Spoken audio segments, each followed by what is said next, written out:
Arratsaldeon. Bueno, hor dugu denoki gai ordena. 8 puntu dire kontu motie. Da gero, gai ordenetik aparte, dauz hiru mozio eta adierazpen instituzional bat. Bueno, hasi emangotzako.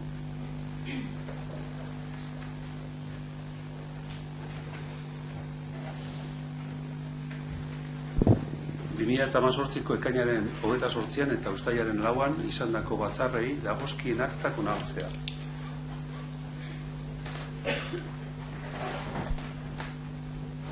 Inok espadoko ezer esateko, zuzentzeko edo aldatzeko, zer, onartutzat emoten dira. Vale.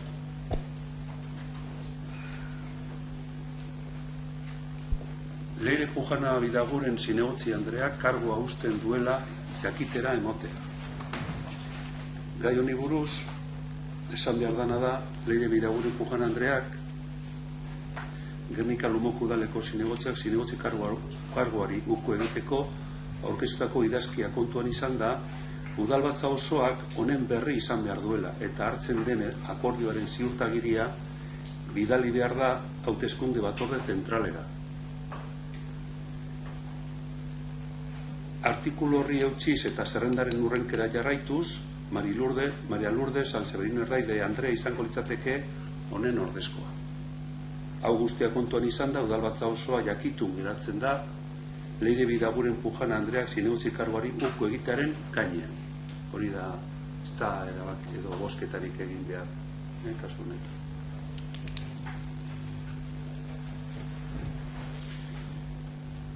Hirugarren puntua, Busturialdeko gizarte zerbitzuen mankomunitatean udal ordezkaria izendatzea.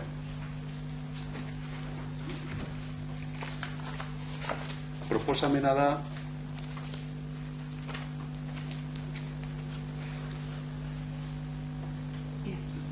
laugarren ordezkarilez Irati Martínez Agirrezabal Andrea izendatzea eta titularraren ordezko lez Jon Lejarraga Enbeita jauna.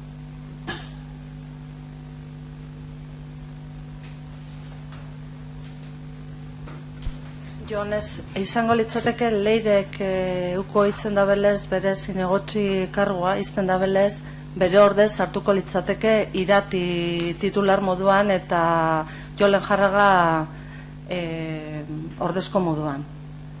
Leirek izterakoan beste laugarren bat gelditzen jaku guri izendatzea zuzenean, bai hori urrengo pleno baterako itzeko gendun, bai kasu honetan Leirek izten dabelez bere ordez Irati sartuko litzateke eta bere ordezkoa Jon Lejarraga.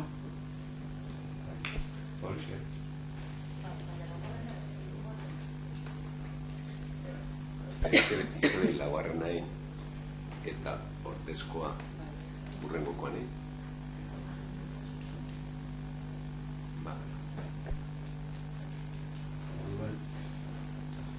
Zu izan dako arguen? Zerrenik ere lautoketan jaku, hiru gehi zuzena. Da momentu honetan zuzena ez dugu aukeratzen. Leire izterakoan bere ordezkoa aukeratzen dugu batzarra orokorrerako.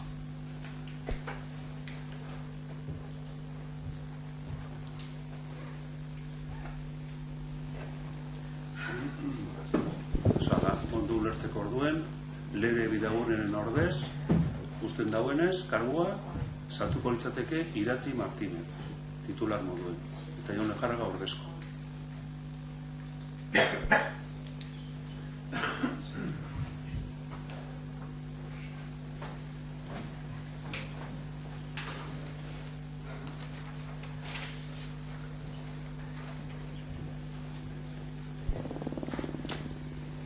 Bueno, urrengo puntuak 10. puntura arte kontu emotekoak dira.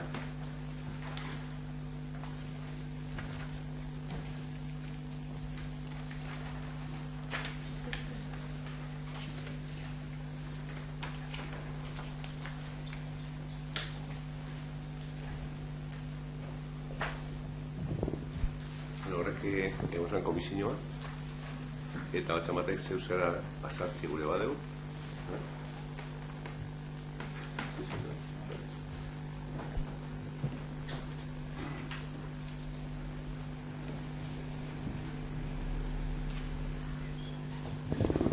Amargarren puntura pasoko gara, udalaren aurrekontuko 6/2019 kreditu aldaketa espediente honestea, Donteio kaleko espaloiari dagokion partidatik, Andramari eta Barrenkaleko urbanizazioaren partidara kreditu transferentzia.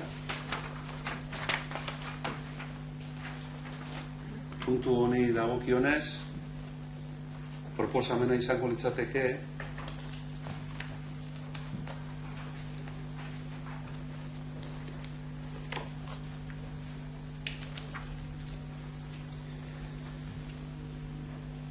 udalaren aurrekontuan kreditu aldaketa hau espediente bat tramitatzea eta ondoren azaltzen denaren arabera. Gastuen aurrekontutik gutxitu beharreko partida izango litzateke Donteioko espaloia 104.191,16 eurokoa eta gehitu beharreko partidak urbanizazio Andramari Barrenkale urbanizaziotik beste horren beste.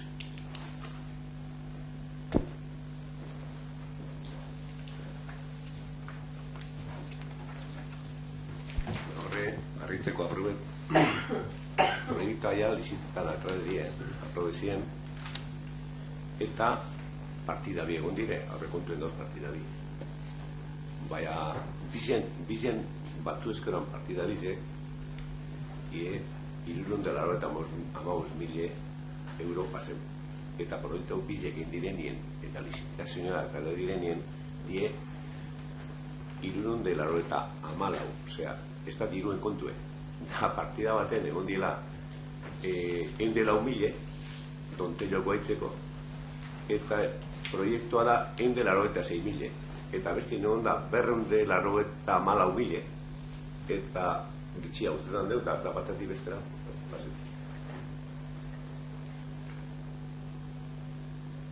Orduen, bosketa egin behar da, erabaki bat hartu behar dalako horren gainen. Orduen, kreditu transferentzia honen aldekoak hau bat ez onartzen da.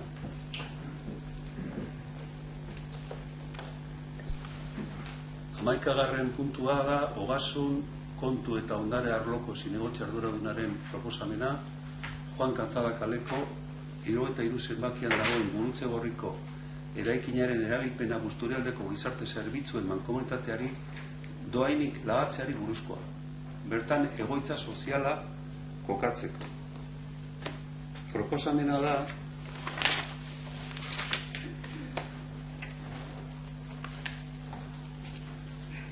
Juan Kanzada kaleko 73 zenbakian dagoen Gurutze Gorriko udal eraikinaren erabilpena dohainik lagatzea Busturialdeko gizarte zerbitzuen mankomunitateari bertan bere egoitza soziala kokatzeko. Erantzitako planoan erantzten da. Erabilera lagapen honen indarraldia 10 urteko izango da, erabaki hau hartzen denetik hasita, eta bi alderdiak ados jarrita urtez urte luzatu ahal izango da. Hirugarrena, lokalak egokitzeko sortu daitezken gastu guztiak lagapen hartzailearen bizkar izango dira. Eta laugarrena, alkate udalburu jaunari eskumena emotea, lagapena burutzearren beharrezkoak litezkeen dokumentuak sinatzeko. Hori da proposamena.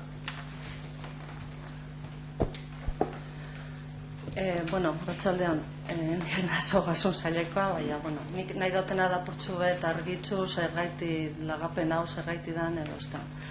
Momentu honetan, Busturialdeko gizarte zerbitzuen mankomunitatea bai alondegi kalean eta bai industrialdean dagoen lonja baten moten dabize handagozan zerbitzuak, ez da.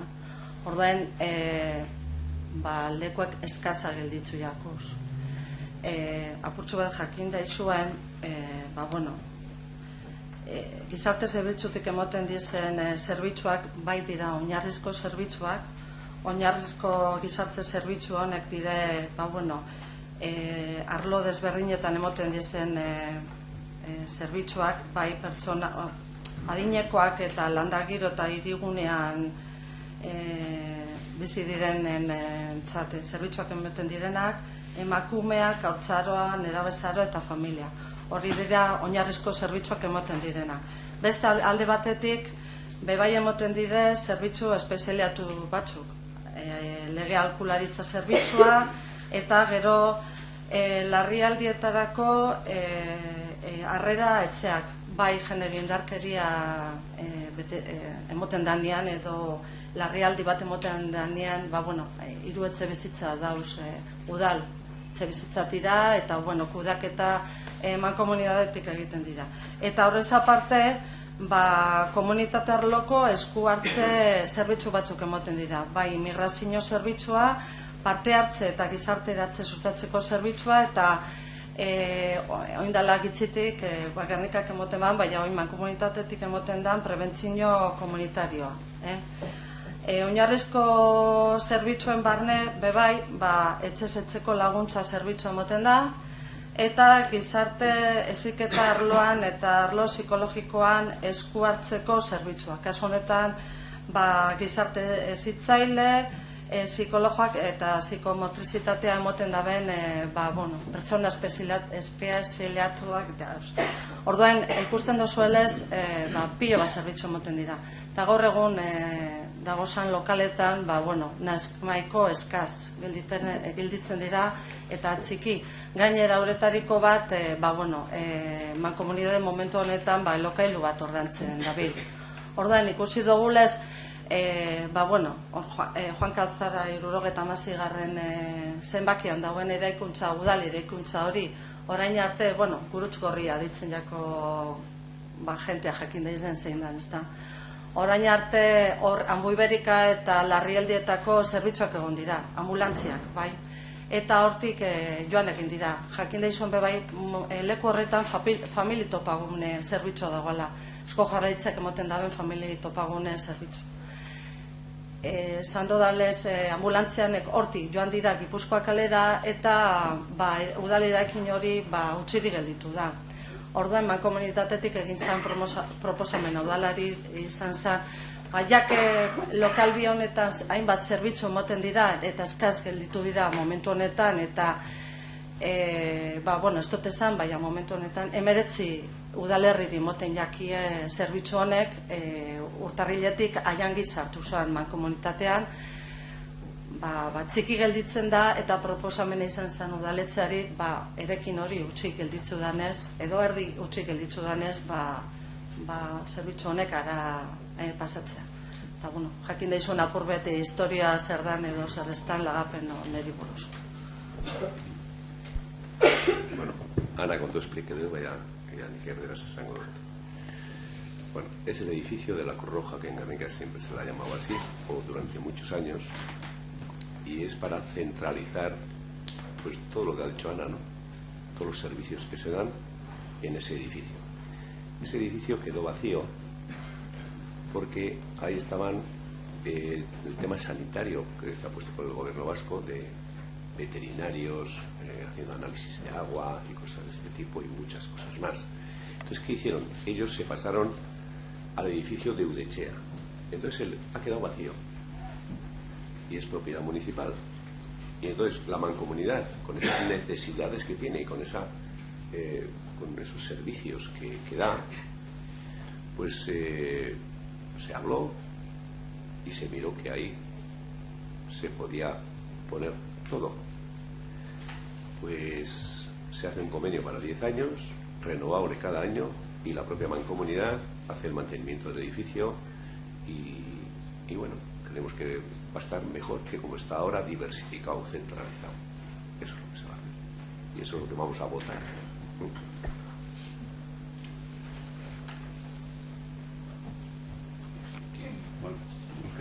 Bosketara pasako gara duen.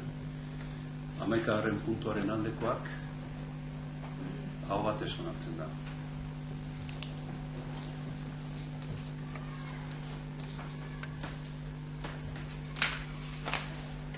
Eskaerak eta galdera puntua baino lehen esan behar gai zerrendatik kanpo dauzela gai batzuk eta dakizuen moduen horrek sartu alizateko bosketa indar izaten dela. Alde batetik, dau Urdaibai Biosfera Reservako patronatotik hartu dan gutun bat, kandidaturak bidaltzen dauz eta bozkatu egin behar direnak. Kandidatura dire EH Bildukoak eta EAJ-PNV-tik. Zeintzu diren, EH Bildukoak dire Itziar Amezaga Epalza, Jos Ramon Bilbao, Begoña Enbeita, Patxi Burrola, Bitxo Gazteintza eta Intzane Arrien. Eta EAJ-PNV-tik Aritza Baroa, Maria Uribe, Javier Aldamiz Etxebarria, Josu Sabino Lano, Joseba Farragoiko Etxea eta Julen Carrion Lamikiz. Hori alde batetik. Bestetik, adierazpen instituzionala adostu da klima aldaketari buruz. Adierazpen instituzional moduen. Eta gero hauz, hiru mozio bata gaur bertan orkestu dana Nafarroako erdialdeko uholde larrien aurrean akordioa, gero beste bat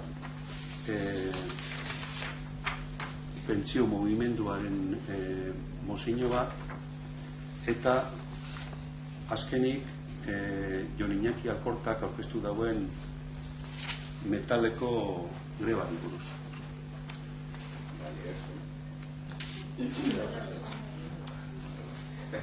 Orduen, eztabaidatu eta bozkatu alizateko badakizue, bosketa egin dela. Orduen, bosketa egin dela, sartu alizateko gai zerrendatutan. Orduen, ados, hau bat esunatzen da.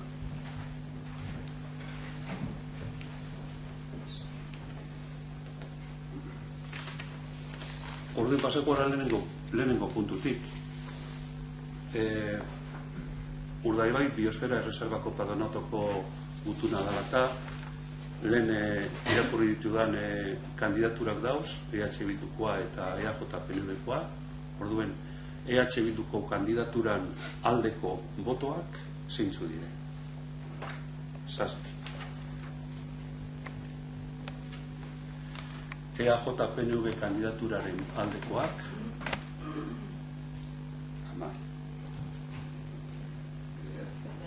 10.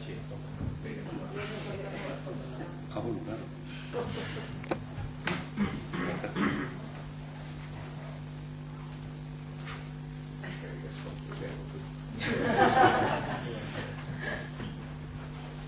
Gero, bueno, aldarrikapen edo adierazpen instituzionala buruz irakurriko dut sei testu adostu da, horren gain. Klima aldaketaren aurrean konpromiso zehatzak hartzeko mozioa. Adierazpena. Jon, ordena marketa mindu, zen lan inez.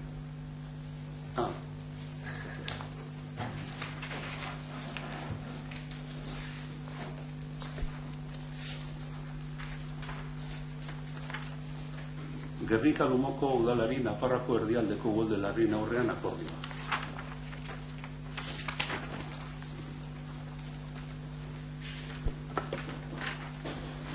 Pasadan uztailaren 8an izandako eurite handiek eta Zidako ibaiak gainezka egin izanak, bereziki Nafarroako erdialdeko Tafaia, Herriberri, Puilu, Beire, Pitillaz, Leotz eta beste hainbat herri kaltetu zituen. Etxe bizitzetan, garajetan eta komertzioetan kalte garrantzitsuak eragiteaz gain, oinarrizko azpiegiturak ere kaltetuak izan zirelarik. Baita herrietako komunikazio bideak, kaleak eta landabideak ere. Zoritzarrez, uholde hauek, 25 urteko Zeru Kainada Zorrilla gaztearen heriotza eragin zuten. Bizi zen Gardalain herrira kotxe zihoala. Hondamendi natural honek eskumena duten administrazio publikoen parte hartzea eskatzen du. Baita, hain larriki kaltetua izan den eskualde honekiko elkartasun ekonomikoa adierazi nahi duten administrazio guztien diru laguntza ere. Tafaiako eta beste herri batzuetako udalek antolatutako auzolanetan herritar ugarik erakutsitako elkartasun pertsonalaz gain, beste toki entitate batzuek auzolan ekonomiko bat sustatzea posiblea litzateke. Besteak beste, euriteek eragindako kalteak moldatzeko behar diren inbertsioi aurre egin ahal izateko. Guzti honen aurrean, honako akordioa adosteko proposamena aurkezten zaio Gernika-Lomboko udalari. Lehena, udalonek uztailaren 8an Nafarroako erdialdean gertatutako euriteen eta uholden ondorioz kaltetutako herritarrei eta udalerriei elkartasuna adierazi nahi dien, eta bereziki zeru Kainada Zorriara senitartekoei. Bigarrena, zentzu berdinean eta udalerri horietako zerbitzuetan edo azpiegituretan euritek eragindako kalteak berreraikitzen laguntzeko, biztanleko euro bateko diru laguntza bideratzea onartzen du udalak. Hirugarrena, udalonek kaltetuak izan diren herriei beraien elkartasuna adierazteko auzolan ekonomikoan parte hartzera animatu nahi ditu herritarrak, horretarako kaltetutako udalek ireki dituzten banku kontuetan egokia ikusten duten ekarpena eginez. Laugarrena, herritarrei akordio hauen berri ematea eskura dituen bitartekoen bidez. Uste dugu elkartasune adierazi berriakela, elkartasun mota guztia, baina ekonomikoa izango da beretan beharrezkoa dekienak herri honek. Eta horren aurrin guk, aurrera proposatzen dugu.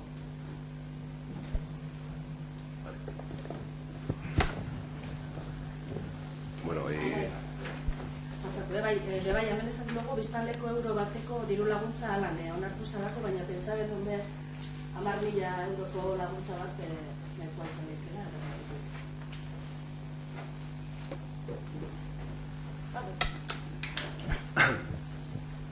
Bueno, zoritxarrez, akauko hilietan, honetan, gauzeleko askotan ikusten hurbil, isolak eta kaltiek, kalte materialak eta txarra badana, personak hil, eta Nafarroan behori pasezan, ustalien, Tafallan behori gertatu zan, ez da. Bueno, eta, karo, oin hurbil ikusten doguz, baina urte guztietan dau, edo Indian, edo Pakistanen, edo Haitin, holako desgracia está. Bueno, yo voy a dar la opinión nuestra.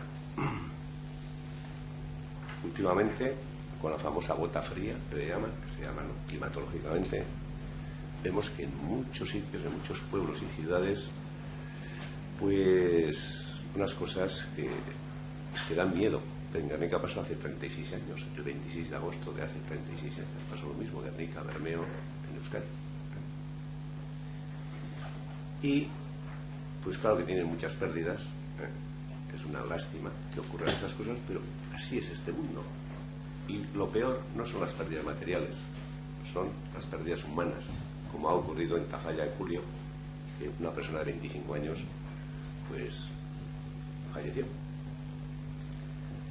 Pero decir, como proponéis, que darle 10.000 euros al pueblo de Tafalla, pues nosotros creemos que el Ayuntamiento de Tafalla tiene, igual que el Ayuntamiento de Guernica, seguramente tiene que tener seguros. Tiene el gobierno de Nafarroa, como aquí, como hay imprevistos, y ocurre que nosotros mismos tuvimos unos desprendimientos con aquellas lluvias que se inundó el crucero de Mújica. También ahí en Luno hubo unos desprendimientos de carreteras y la Diputación nos ayudó por imprevistos para poder reparar. Y en Navarra, pues el gobierno de Navarra.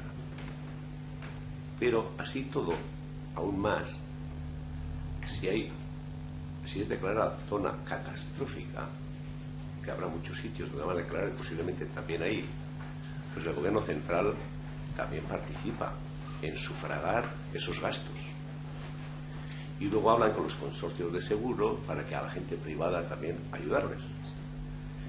Nosotros creemos que nosotros no debemos entrar en ese tema, marcar ese precedente.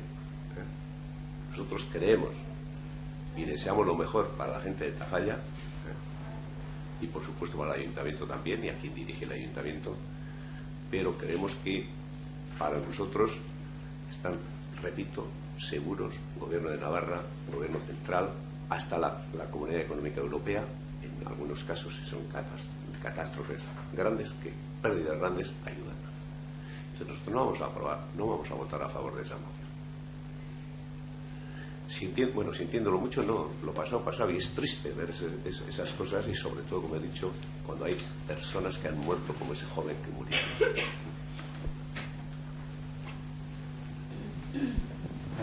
Orduen bosketara pasako gara, mozio honen aldekoak,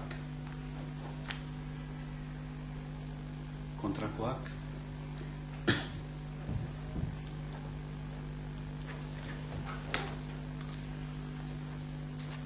eta orain pentsio mugimenduan mozioa.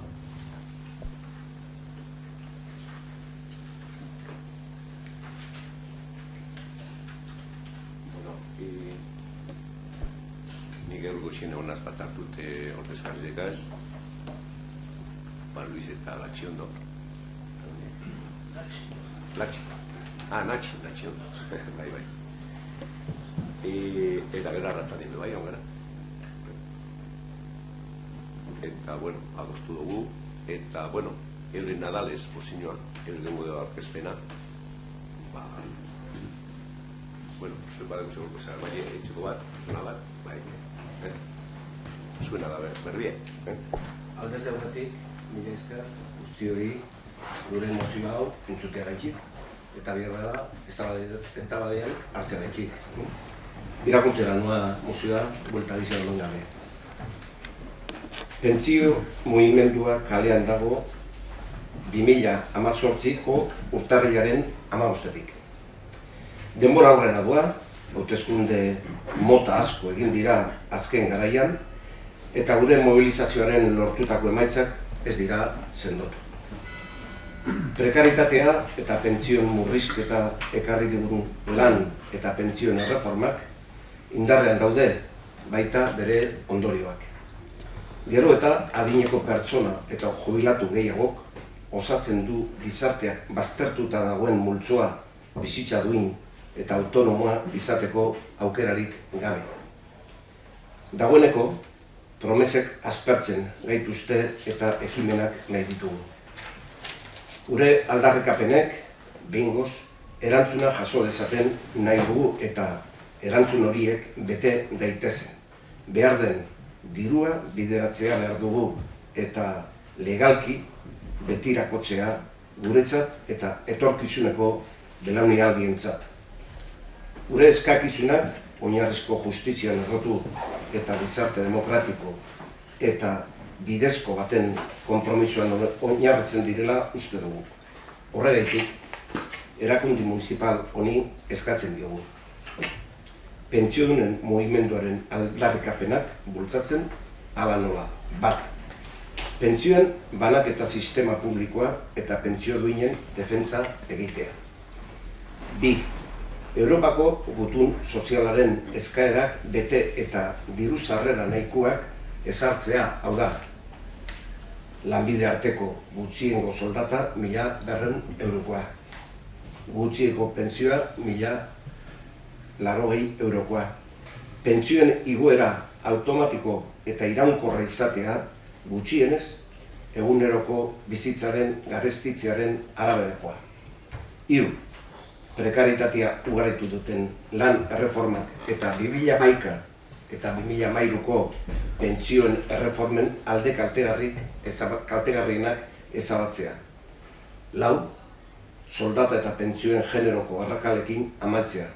Eta bost, akordio hauek Eusko Jaurlaritzari zein gobernu zentralari helaraztea. Hoxe dana, mila esker. Horretik, bakarrik esan mozin horrekin, eta dugu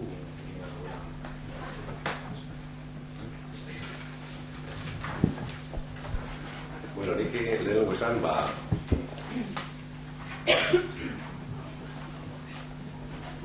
Idoia Gareitxe koneseri izan sistema du ez. Bordondati da benien, koordiatopetan dire. Da, gero zinon gara, hindu berba, eta gu atuz gauz. Eta Jakotxuet esan, zelan, ni goratzen az, igez, mairetzien 29 egon zan mozino bat. Euton, urtarrilien 30 egon zan beste bat. Eta gero, hau, eta gaixek, berdine dire, baina desberdine. Osea, matiz desberdinekaz, eta nipto ona direla. Bueno, parece que aquí ha habido 3 mociones, 29 de mayo del año pasado, el 30 de enero de este año, que defendió Fernando García, por favor. Y esta. Si os acordáis, en la del 29 de mayo del año pasado había varios puntos, y el punto 4 pedía que no se aplicara el factor de sostenibilidad. Con la ley 23/2013, que ajustaba la cuantía de las pensiones a la evolución de la esperanza de vida y vendría a aminorar la pensión, y se iba a aplicar a partir del 1 de enero del 2018, pero con otra nueva ley, 8/2018, se derogó o se bloqueó. O sea que sí fue positiva la lucha del movimiento de jubilados. Luego, la siguiente moción, la del 30 de enero de este año, se pedía cambiar el tratamiento fiscal a los planes privados de pensiones. ¿Y por qué? Porque el 40% se consideraba ahorro y el 60% como rendimiento del trabajo. Pero también se ha conseguido, o sea que ha merecido la pena. Y yo creo que esta tercera, que también va a merecer la pena, porque ¿quién se puede oponer? Yo creo que todo lo que se pide ahí es razonable. Bueno, nosotros, voy a hablar en plural, yo también, ¿no? Garantizar las pensiones mínimas que permitan vivir con dignidad a los hombres y mujeres de este país, por supuesto, y la revalorización automática en función del incremento del coste de la vida, también, eso es lo que hay que conseguir.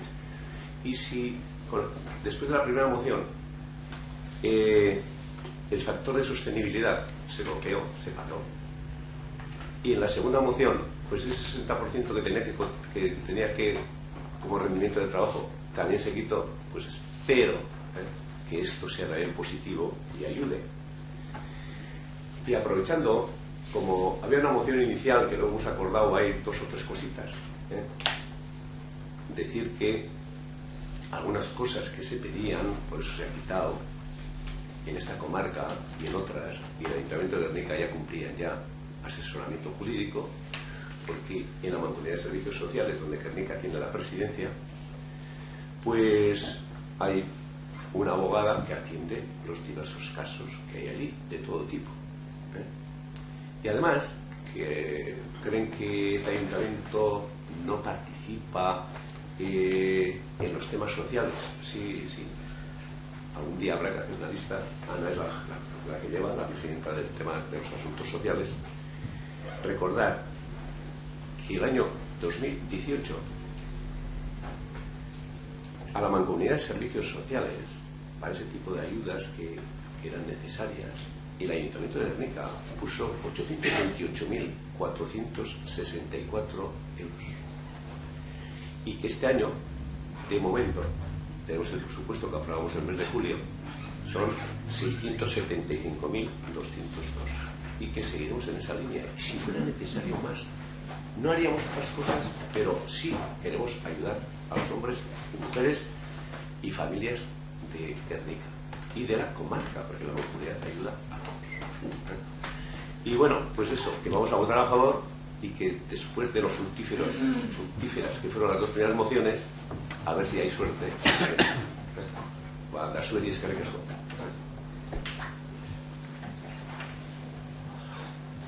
Bueno, mozio honen aldekoak hau batez onartzen da.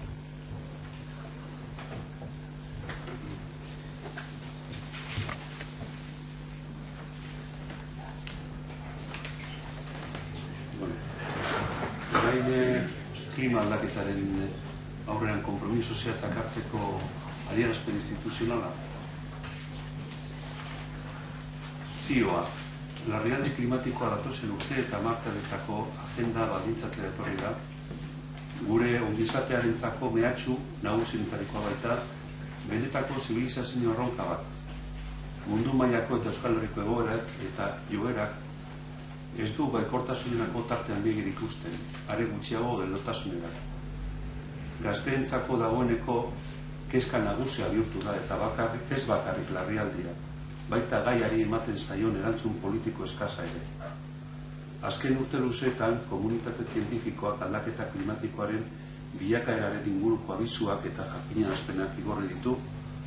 Aldaketa klimatikoa berotegi efektuzko gasen isuri masibo baten ondorioz gertatzen ari da, eta isuri horien arrazoi nagusia bakarraz badabe, gure metabolismo sozioekonomikoa mantentzeko erretzen ditugun baliabide fosilen erabilpenean datza.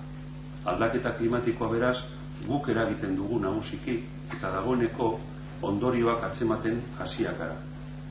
Urtez urte argitaraturiko txostenetan egoerak kaskartzen ari denaren zantzuak ditu. Nazioarteko hainbat erakunde eta lantaldek argitaratzen dituzten txostenetan, gero eta argiago esaten da, klima eta energia politiketan eta ondorioz gure egunerokotasunean eraldaketa sakon bat, iraultza bat eman behar dela. Baldin eta egoerari aurre egin nahi baldin badiogu eta aldaketa klimatikoan efektu bortitzenak pairatu nahi ez baditugu.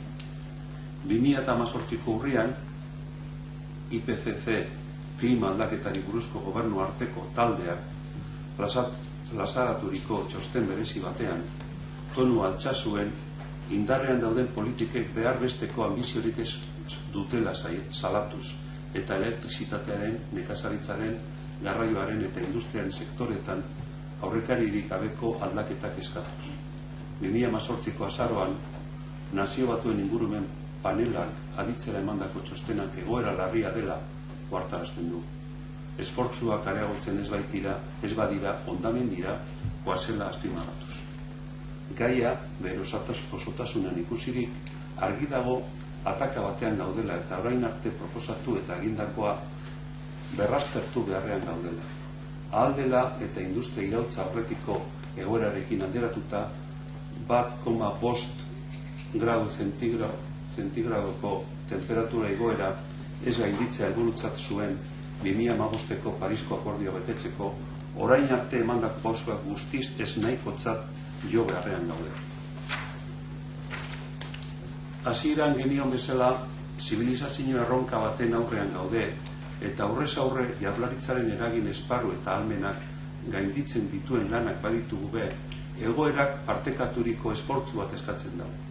Gure ustetan, ipar orratza ahalik eta azkarren karbono isurietan neutro izango den Euskal Herri baterantz begira jarri beharrean gaude, eta horretarako ezinbestekoa da eraldaketa azkar eta eraginkorrak egitea. Prozesu honek gure jendartean implikazioa anitz eta sakonak ekarriko ditu, bai ehun produktiboan, bai mugikortasunean, bai lurralde antolamenduan eta bat. Horregatik deritzogu pausu azkar eta eraginkorrak ematea ezinbestekoa dela. Mozio honen bitartez egoeraren larritasuna aitortzea dugu helburu. Larrialdi klimatikoari behar besteko arreta ipintzeko asmoarekin. Aurrerantzean politika publiko guztiak larrialdi klimatiko egoeraz kutsa daitezen. Hori horrela, Gernika-Lumoko udalak honako adierazpen aurkeztu. 1. Gernika-Lumoko udalak larrialdi klimatiko egoera deklaratzen du. 2. Gernika-Lumoko udalak Jaurlaritzak larrialdi klimatiko egoera deklaratu izana aurrera pausu moduan ikusten du.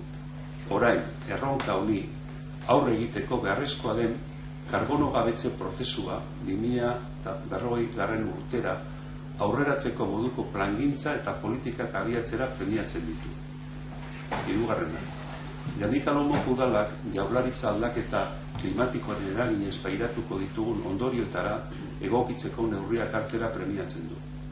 Gernika-Lumoko udalak bere eskumenen baitan aldaketa klimatikoari aurre egiteko politika eraginkorrak garatzeko konpromiso irmoa adierazten du.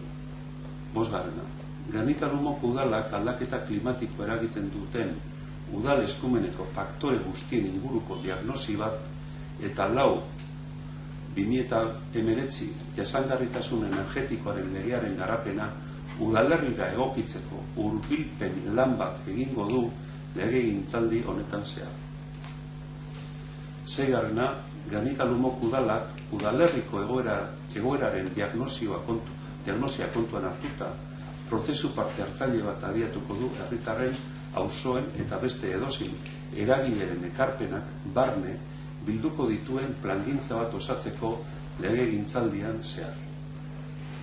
7. Gernika-Lumoko udalak udalerriko herritar, eragile eta auzoekin elkarlanean plangintza hau aurrera eramateko beharrezkoak diren bitarteko tekniko zein ekonomikoak bermatzeko konpromiso hartzen du bere gaitasunen araberakoa izanik plangintza gauzatzeko epea.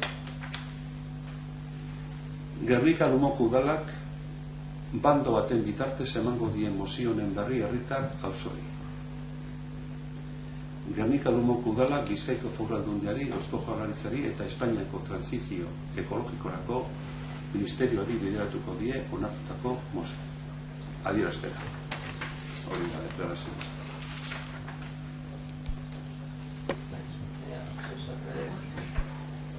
Bale, posten naiz benetan, posten gara, hau mozio moduan aurkezteko asmoa hori dugu eta berbain eta gero adierazpen instituzionala bilakatu dalako. Mozioaren helburua edo arima etzan konfrontazioa, adostasuna eukitzea baino, eta bigarren helburu nagusia zen biharko egunkarietako titularra ez izatea Gernika-Lumo onartzen du larrialdi klimatikoa, Gernika-Lumo deklara la emergentzia klimatika. Ez izate hori, baizik eta Gernika-Lumok lan egingo deu larrialdi klimatikoa pairatzen edo jasango dugun egoera arintzeko. Eta Gernika-Lumoko udalak neurriak hartuko ditu larrialdi klimatikoa arduratzeko. Hori izan helburua eta helburua lortu dugu, matiz batzuk, tontakeri batzuk egon dira, epei dagokienez eta etxeko lanak ipine dutzago geure buruari, eta nik uste dut aurrera egiteko aukera nagusia dekogu. Adierazpen honetaz gain, nik bakarrik Bildu moduan eta gure taldeak esan datorren barikuan bereziki antolatu diren mobilizazioetara parte hartzeko konbitean uztatu nahi detzuet bai zuei eta bai eta benetan eskerrik asko adostasun.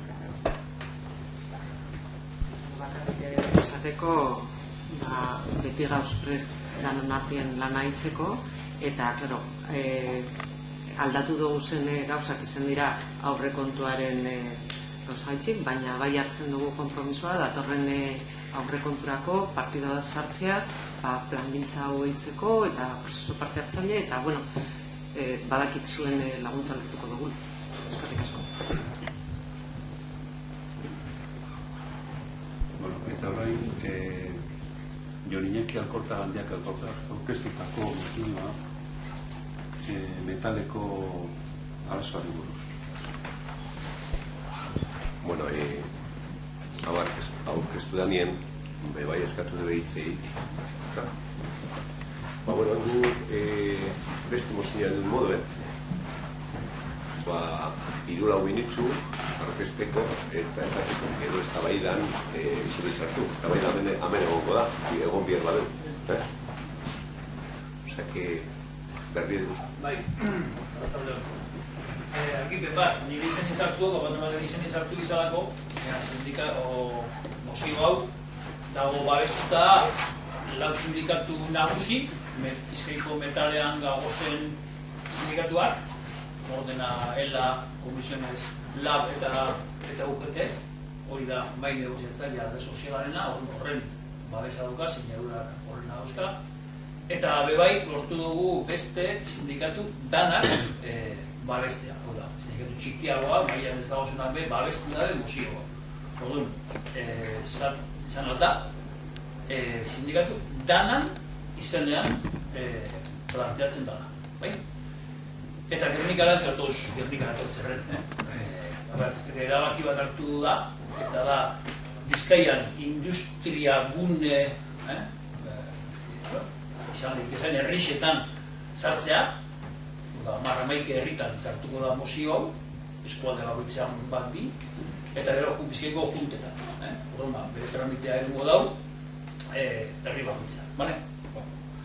Hori izan da ero, horpenka, horkez bentsik ditzuko mozioarena, mozioak zergatik egartzen du udaletxetara, hori dago, ikusten dugulako bat Bizkaiko konbenio garrantzitsuena dela, 55.000 persona inguru arautzen dituela, 55.000 persona konbenio honen benpien edo inguruen bizidiez, nola ez, Gernikako biztanle asko, eta hori ikusten dugu bere garrantzia handia dela. Ez da bakarrik problema laboral bat, problema soziolaboral bat da. 55.000 personaren realidade bat arautu nahi dugulako, eta problema soziolaboral hori soziopolitikoa bihurtzen da.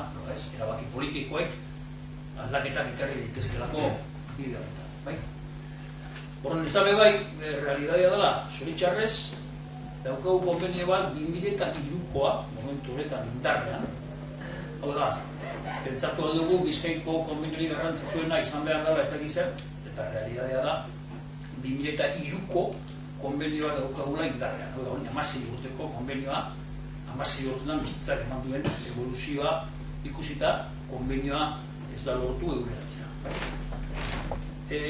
Honek zer dakar, barri dago, desregulazioa, prekarizazioa, bizitzatik, realidadetik kanpoko konbenio baten inguruan arautzen dira 55.000 langile Bizkaian, eta horrek benetan alarma gorri bat piztuta gauzka, bai sindikaturan, bai gizartean, ezta?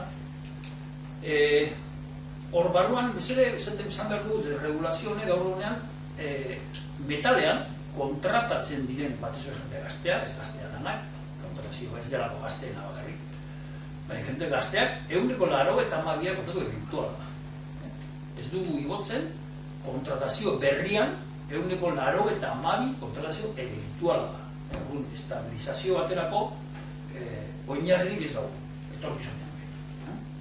Orduan, bai azpikontrata bidez, bai able edo eteten bidez, bai, lanpostu estrukturalak bidezenak kamuflatzen dira, eta horrekin eventualidadeak, eventualidadeak elikatzen da, inkluso azpikontratatik eta etetetatik.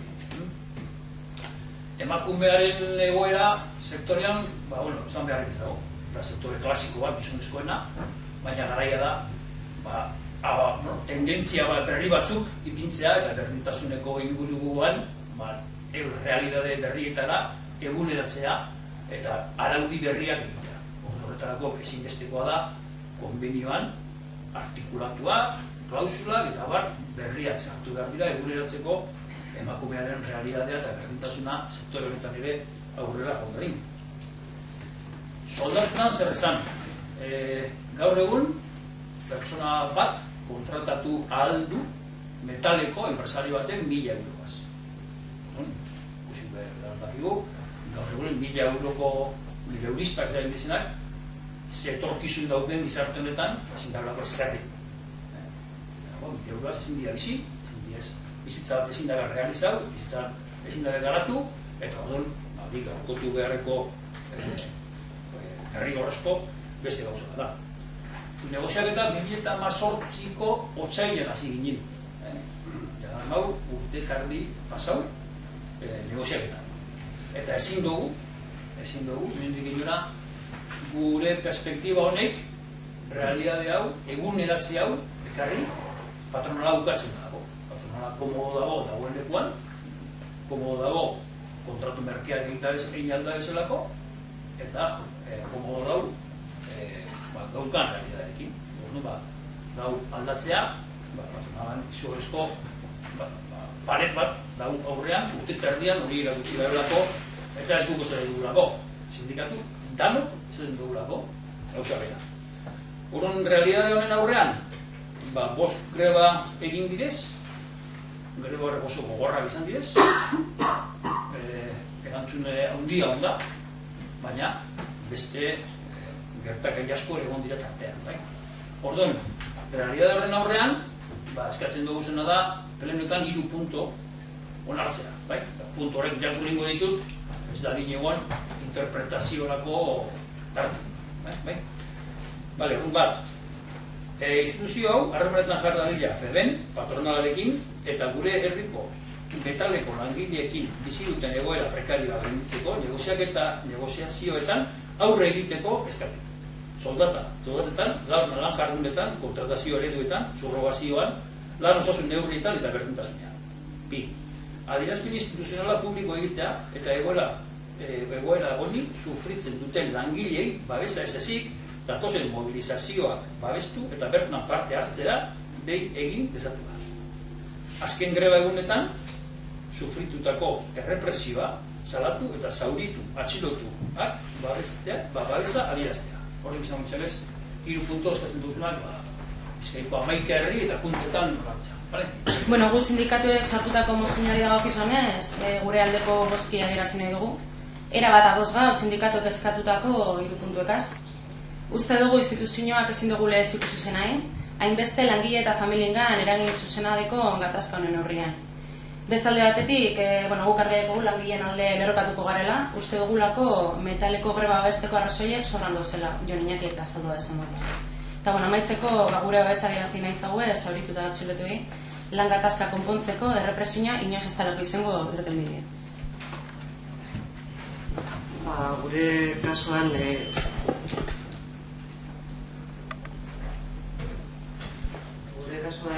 ezin dugu baiezko botoa eman, ze pentsetan dugu instituzioak edo erakundeek ez dutela sartu behar enpresa eta langilei dagokien negoziazioan. Negoziazio horietan parte hartzen lurraldeko lan gatazka guztietan parte hartzea ekarriko lukeelako. Negoziazioa errespetatu egin behar da eta ez da erakundeen bete beharra horretan sartzea. Guk espero dugu soluzio bat tokatie, baina ez dugu ikusten gure papera edo gure eskumena da gatazka honetan sartzea eta horregaitik gure bozketa kontrako izango.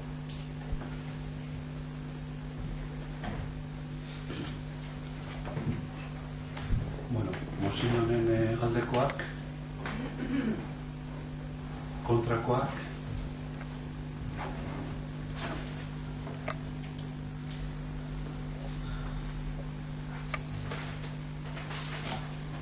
eskaerak eta galderak.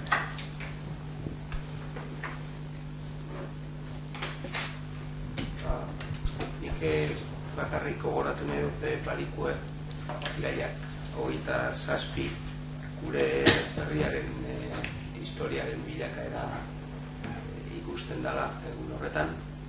Iraiak 27 dela 54 urtea fusilatu zituzten txiki eta begi. Eta 44 urte berandu hau elkartuko gara Basilekuko Bizkaienetan euskal presoen aldeko, eskubideen aldeko elkarretan. Bueno, badakizu ere, pentsarreko dago zara ginen, erakusketa bat dago reflexioan. Da, bueno, hori sortu zen, bidei baten hau dutxera, bidei bakarra beren ailekin, eneron urtebete bat zera, urtarrenean. Hasi zen, eta bena, eta nigureneke berak erzantzi ez, bera goza pentsarre bat da berak bera da horren ganien, ordu ikasetxe.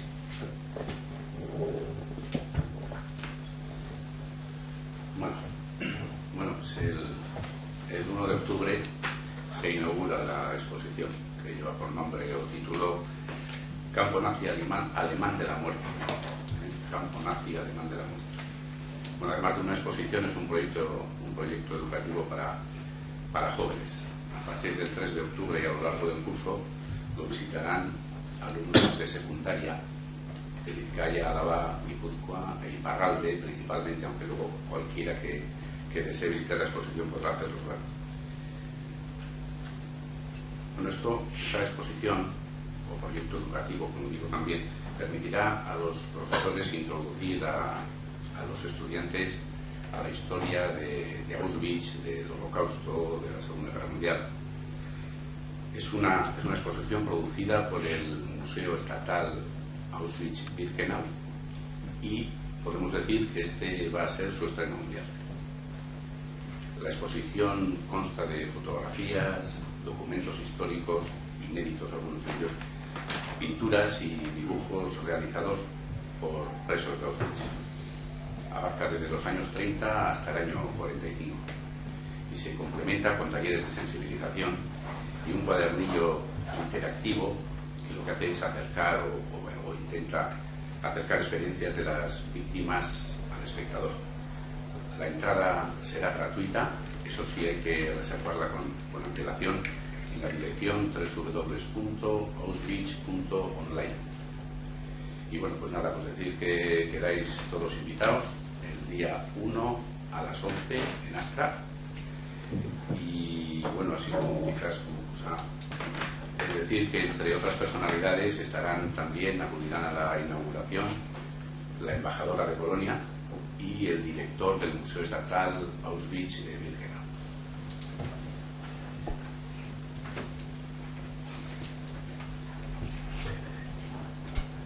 Buenanik lehenendu berba agente jakin izen hori aurrekontuen dekusen partida izen se ha dado la licitación. Creo que hemos acabado la licitación, ya aprobamos el 4 de julio el presupuesto, la urbanización de Andalucía y Barrancalea y también en Tontello, desde donde está la escultura de Lehendakari Aguirre hasta el cruce con San Juan.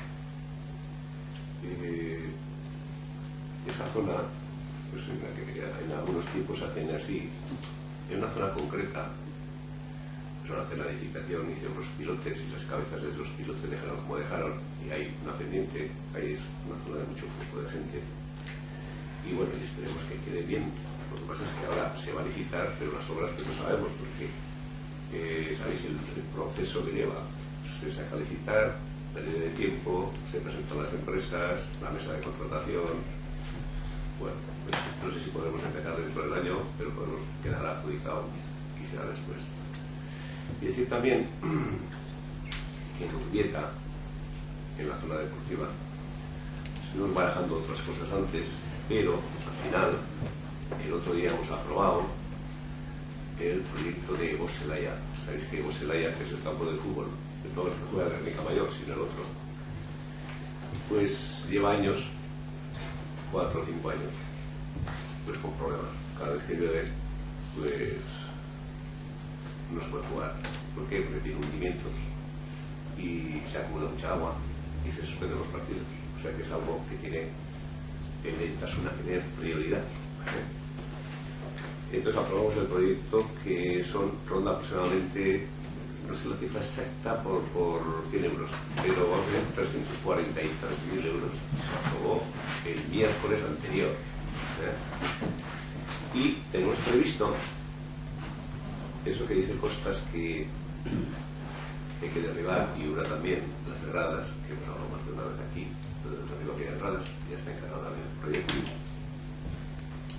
Entonces los frontones, la cubierta, se sanearon antes, Alberto se acordará bien, pero la seguridad de las personas tenemos que primar por encima de todo. Entonces eso es un gasto importante que también está encargado en el proyecto.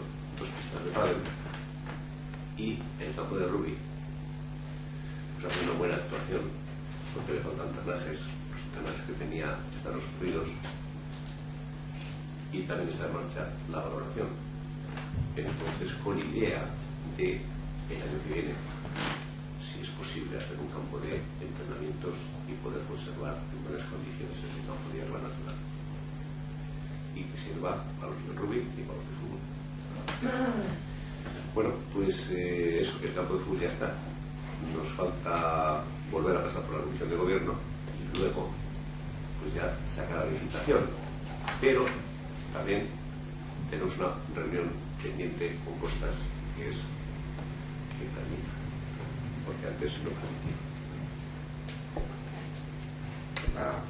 Benetan postenaz grada hori benetan botatzen bada, eta imaginatzen hori izango dela oztopo bat kentzide Kostasek eta urbietako proiektuek onartzen.